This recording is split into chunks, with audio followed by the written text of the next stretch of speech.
નમસ્કાર મિત્રો, સ્વાગત છે તમારું એચએનજીયુ સ્ટડી પોઈન્ટ યુટ્યુબ ચેનલના એક નવા વિડીયોમાં. મિત્રો, આજના આ વિડીયોની અંદર આપણે ગુજરાત પંચાયત ભરતી બોર્ડ દ્વારા ગ્રામ સેવકની 500 જગ્યાઓ માટે નવી ભરતીની જાહેરાત કરવામાં આવી છે, જેના માટે ઓનલાઈન ફોર્મ ભરવાનું શરૂ થઈ ગયું છે. તો આજના આ વિડીયોની અંદર આપણે જોઈશું કે ગ્રામ સેવક ભરતી માટે તમે ઓનલાઈન ફોર્મ છે એ કેવી રીતે ભરી શકો છો. તો હવે શરૂ કરીએ આજનો આ વિડીયો. તો ફોર્મ ભરવા માટે તમારે સૌપ્રથમ ગૂગલની અંદર જઈ ઓજસ લખીને સર્ચ કરી દેવાનું છે. જે આ પહેલી જ વેબસાઇટ છે એ તમારા સામે આવી જશે. આ વેબસાઇટ ojas.gujarat.gov.in આ વેબસાઇટની લિંક નીચે ડિસ્ક્રિપ્શન બોક્સની અંદર પણ આપવામાં આવેલી છે. જેવું તમે આ વેબસાઇટ ઓપન કરશો, કંઈક આ મુજબનું ઇન્ટરફેસ છે એ તમારા સામે ઓપન થશે. અહીંયા તમે જોઈ શકો છો, તમારે હોમ પર ક્લિક કરી દેવાનું છે, અથવા તો તમે ડાયરેક્ટ અહીંયાથી પણ કરી શકો છો. તમે હોમ પર આવી જશો તો અહીંયા તમે નીચે સ્ક્રોલ કરશો તો અહીંયા તમને કરંટ એડવર્ટાઇઝમેન્ટ છે એ દેખાશે. એની અંદર તમારે વ્યૂ ઓલ પર ક્લિક કરી દેવાનું છે.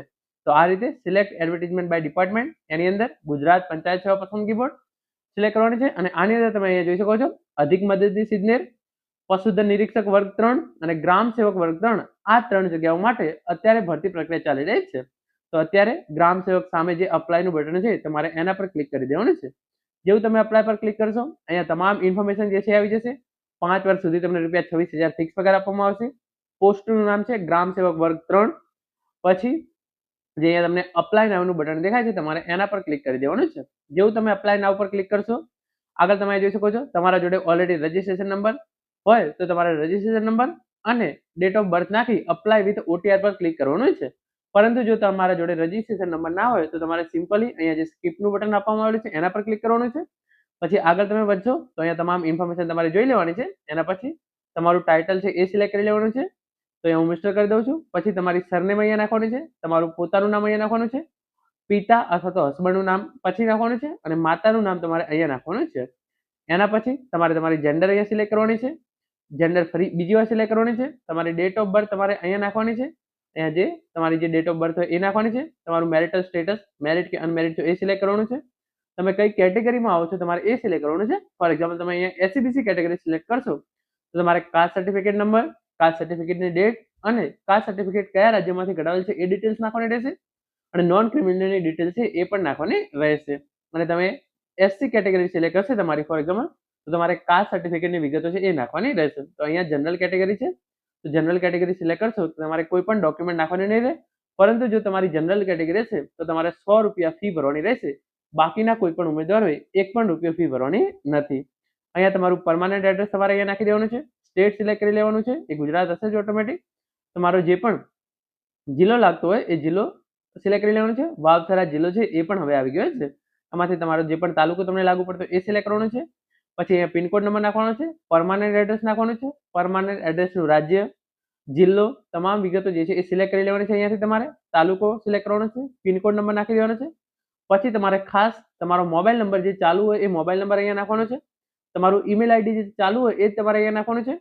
મોબાઈલ નંબર બીજી વાર નાખવાનો છે, ઈમેલ આઈડી બીજી વાર નાખવાનું છે. પછી તમારે તમારી નેશનાલિટી છે એ સિલેક્ટ કરવાની છે, એ ઇન્ડિયન આપેલી છે.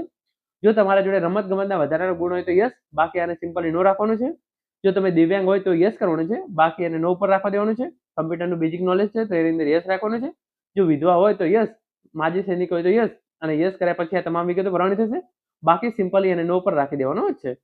પછી આની અંદર તમારે બધી ભાષાઓ તમને જે આવડતી હોય એની અંદર રીડ, રાઇટ અને સ્પીક આ ત્રણેયની અંદર 9 ખાનાની અંદર સિમ્પલી ટીક મારી દેવાનું છે.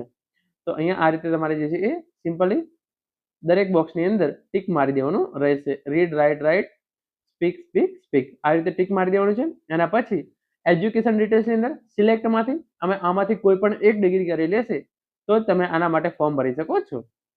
તો આ ડિગ્રીનું લિસ્ટ અહીંયા છે. એમાંથી તમે જે પણ ડિગ્રી કરેલી હોય તો BRS કરેલું હોય તો BRS પર ક્લિક કરશો. તમારે BRS ની અંદર કેટલા ટકા આવ્યા તમારે એ અહીંયા લખવાનું છે. પછી જો તમારે 70+ આવેલા તો એને ડિસ્ટિંક્શન કહેવાય તો ડિસ્ટિંક્શન કરવાનું છે. કઈ યુનિવર્સિટીમાંથી કર્યું એ લખવાનું છે. કયા વર્ષની અંદર પાસ કર્યું એ લખવાનું છે. કેટલા ટ્રાયલની અંદર પાસ કર્યું એ, અને તમારા છઠ્ઠા સેમેસ્ટરની અંદર જે સીટ નંબર હોય, લાસ્ટ ટ્રાયલ સીટ નંબર, તો એ સીટ નંબર તમારે અહીંયા નાખી દેવાનો છે. આટલું કર્યા પછી તમારે અહીંયા જે નીચે યસ આપેલું છે, જે બાહેંધરી આપેલું છે ડિક્લેરેશન, એની અંદર યસ કરવાનું છે. અને એના પછી સેવ પર ક્લિક કરી દેવાનું છે. જેવું તમે સેવ પર ક્લિક કરશો તમારો એપ્લિકેશન નંબર છે એ તમારા સામે આવી જશે. તો આ તમામ વિગતો નાખી અને હું તમને સેવ પર ક્લિક કરીને બતાવું છું. જેવું તમે સેવ પર ક્લિક કરશો તમારો એપ્લિકેશન નંબર છે એ આ રીતે તમારા સામે આવી જશે. અહીંયા તમે જોઈ શકો છો તમારો એપ્લિકેશન નંબર અહીંયા આપવામાં આવેલો છે. એને સિમ્પલી તમારે અત્યારે અહીંયાથી કોપી કરી લેવાનો છે. તો આ રીતે તમારો જે પણ એપ્લિકેશન નંબર હોય એને તમારો સ્ક્રીનશોટ પાડી લેવાનો છે, અથવા તો તમારે એને ક્યાંક નોંધી અને રાખી લેવાનો રહેશે.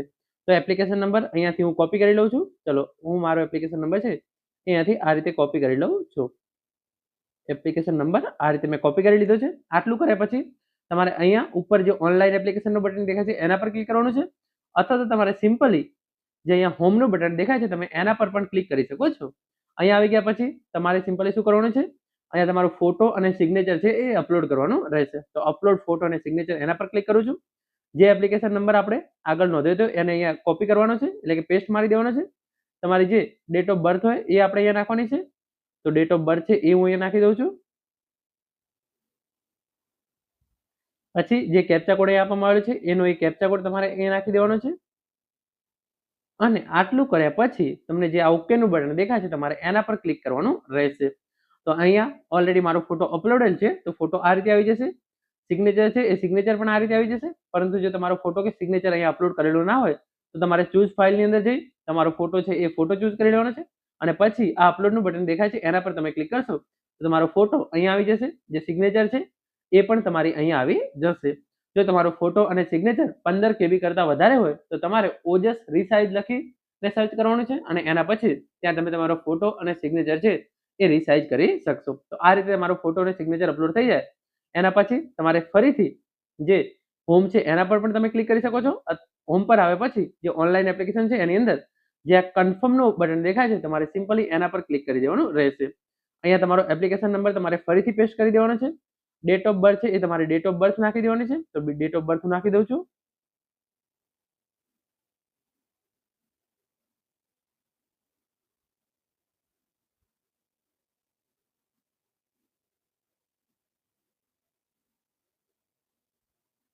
ડેટ ઓફ બર્થ નાખ્યા પછી જે કેપ્ચા કોડ આપવામાં આવેલો છે એ કેપ્ચા કોડ તમારે અહીંયા નાખવાનો છે. તો કેપ્ચા કોડ પણ આપણે નાખી દઈએ છીએ. આટલું કર્યા પછી તમને અહીંયા એક ઓપ્શન દેખાશે ઓકે. તો તમારે સિમ્પલી ઓકે પર ક્લિક કરવાનું છે. જેવું તમે ઓકે પર ક્લિક કરશો અહીંયા નીચે તમારી તમામ વિગતો જે છે એ આવી જશે. એ તમારી વિગતો એકવાર ચકાસી લેવાની છે, અને એના પછી તમારે સિમ્પલી જે આ કન્ફર્મ એપ્લિકેશનનું બટન દેખાય છે એના પર ક્લિક કરી દેવાનો રહેશે. જેવું તમે કન્ફર્મ એપ્લિકેશન પર ક્લિક કરશો તો અહીંયા તમને એકવાર પૂછશે કે તમે એપ્લિકેશન ખરેખર સબમિટ કરવા માંગો છો. તમારે સિમ્પલી એના પર ઓકે કરી દેવાનું રહેશે. તમે એના પર ઓકે કરી દેશો તો અહીંયા તમે જોઈ શકો છો તમારો કન્ફર્મેશન નંબર છે એ આવી ગયો છે. તો આ કન્ફર્મેશન નંબર તમારે નોંધીને રાખવાનો છે. આ તમને ખૂબ જ ઉપયોગી થશે.